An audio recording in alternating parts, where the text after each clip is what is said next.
Piriyapetta Kumanam Rajshekharanji, former Governor of Mizoram, Colonel G.R. Nair, Chairman Celebration Committee, His Holiness Swami Moksha Virtanandji, Shri Ramakrishna Ashram Tiruvananthapuram, His Holiness Swami Brahmpadanandji Saraswati, Shri Ramdasa Ashram Tiruvananthapuram, Shri B.R. Ajit Architect, Shri Rakesh Kumar, Convener, Celebration Committee. Ramayan Masa Charanam Pirmanicha Jatayu Rama Trasta Sangha Dipikyunna Ramayana Aghosham Udghatanam Cheyyan Atiyaya Santosham Undu.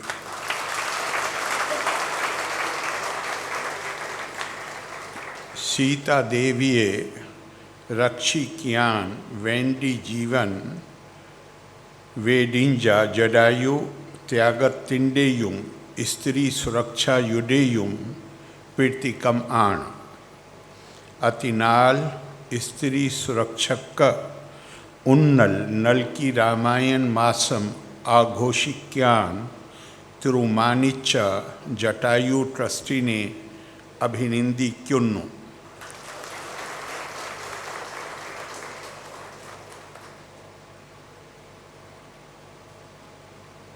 My sincere greetings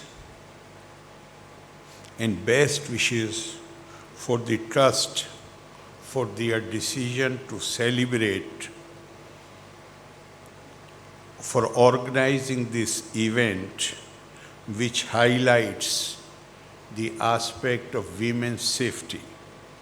This is one of the finest traditions of reading Adhyatma Ramayanam in homes every evening during this month of Karkadakam. On this occasion, what comes to mind is the contribution of late Shri P. Parameshwarji in popularizing this tradition, which has even helped to rename the month of Karkadakam. Earlier, people used to call this month Panjamasam, or the lean month, when people were hard-pressed. Ready money was not available. And what a wonderful thing that this has been changed into Ramayanam Masam, because during this month, the daily recital of Ramayana happens in most of the all Malayali houses. The mighty influence that Ramayana has had on the literature and morals in India is well known. The great poem, even centuries after its composition, continues to exercise its positive influence on the fundamental relations of human life. Maharishi Valmiki, who wrote Ramayana, is known as Adi Kavi, or the poet who pioneered the art and craft of poetry. Ramayana means Ramande Ayanam, Athva Ramande Yatrakal, meaning the travels of Lord Rama. It is the story of Lord Rama's journey through the path of dharma, righteousness, justice, compassion, and kindness. Through these journeys, Lord Ram evolved as the Maryada Purushottam, whom we all view with utmost devotion. when we talk about Maryada Purushottam, the common characteristic of human beings is that we all, individually and collectively, want to move ahead. We are interested in our development, in progress, in going ahead. And we see tremendous competition everywhere in this society.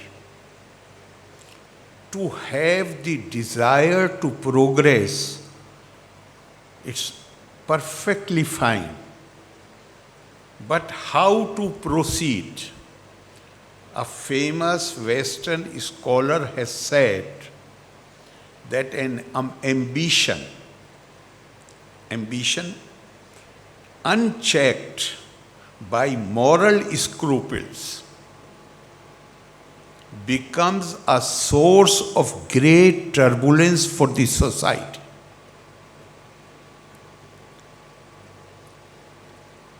And you always run the risk of degenerating yourself into rascals if you do not adhere to any moral and ethical values. Unfortunately, in our education system, we do not have a well-defined course on morality or ethical values. And it has been said, Sakcharo Viparitatve Rakshaso Bhavati Dhurvam. Education and knowledge is only a kind of power which comes in our hands when we pursue knowledge. But how to use this power, unless it is dictated by ethical and moral values, the learned people, if they do not have a sense of values, then they can become a great risk to the society. And just now something came to my mind which I had read long time back. Professor Bipin Chandra of Jawaharlal Nehru University, one of the most prominent historian of independent India, the man who wrote the history of India after independence. In his book, he has written that when he was doing PhD in Germany in early 50s, that is after India had become free, he used to crib about his professor, supervisor, was a German scholar. He was in Germany, one of the university in Germany. So whenever there was some discussion, he will express his concern and say that yes, we have become free, we have got our independence, but the large number of people, high percentage of illiterate people, makes us anxious.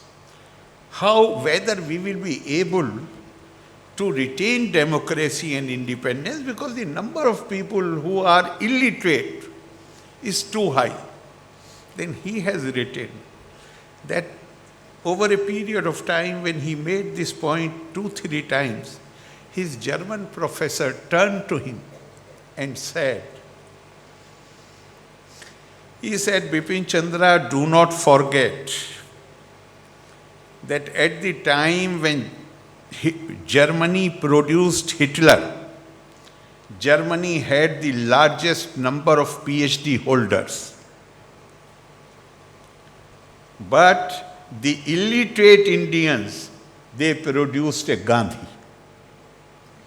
So basically, Education is India's identity, even in the medieval period and before that, was that India was knowledge hub of the world.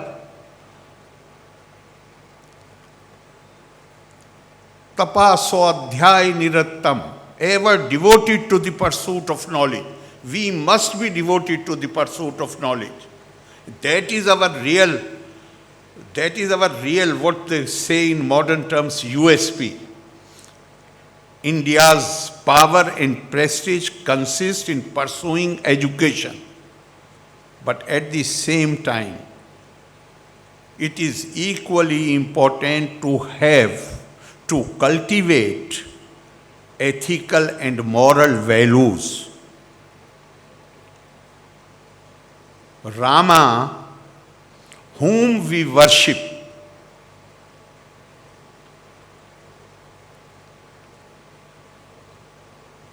in fact, I would like to quote a famous Gujarati author. His book Ramayana has been published by the Sahitya Academy.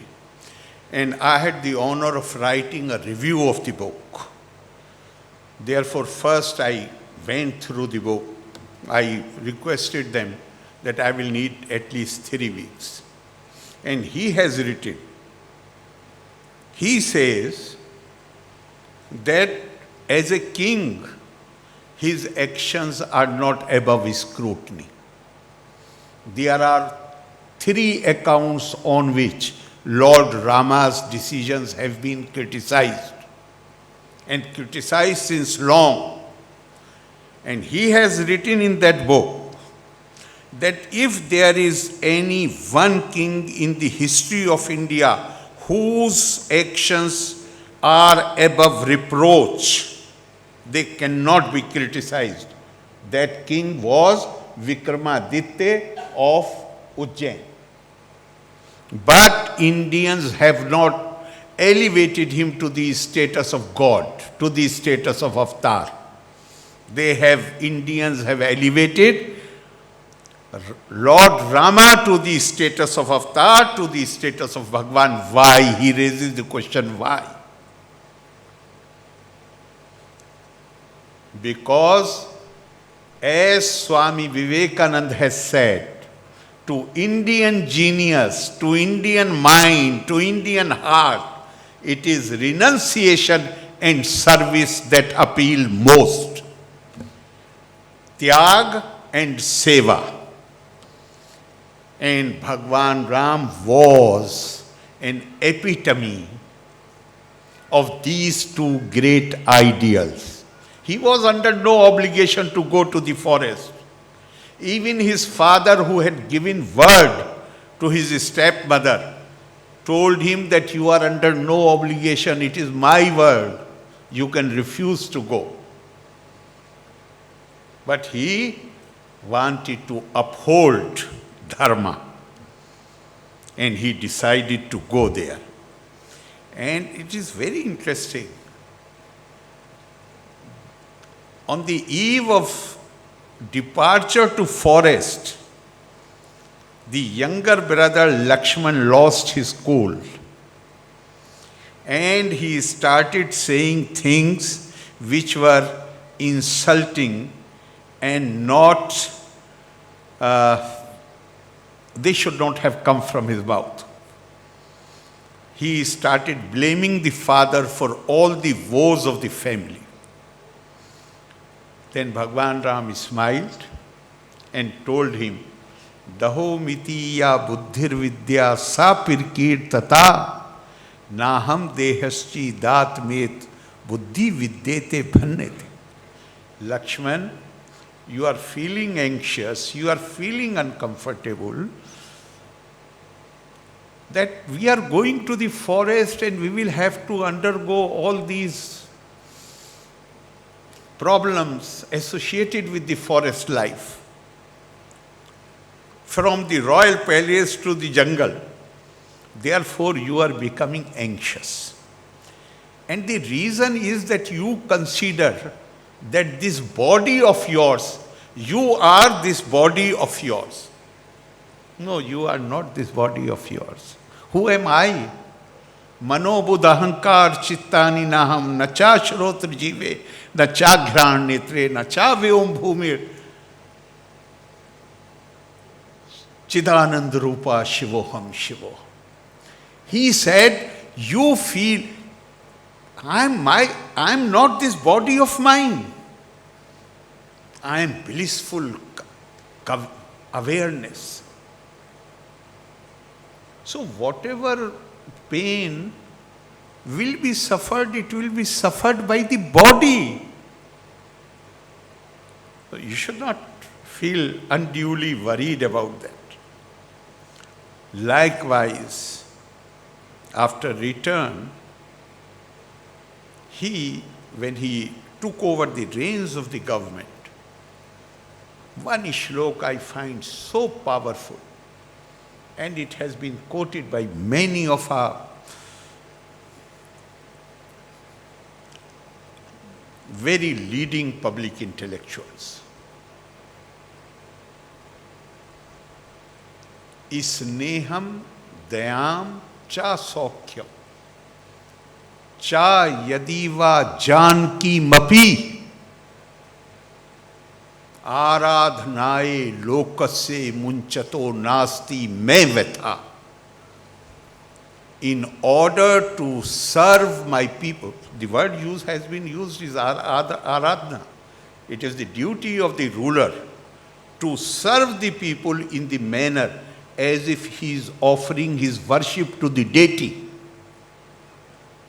So he says, since I have that responsibility, I have that duty, so he calls it aradhanaye lokasya. He is not even using the word seva.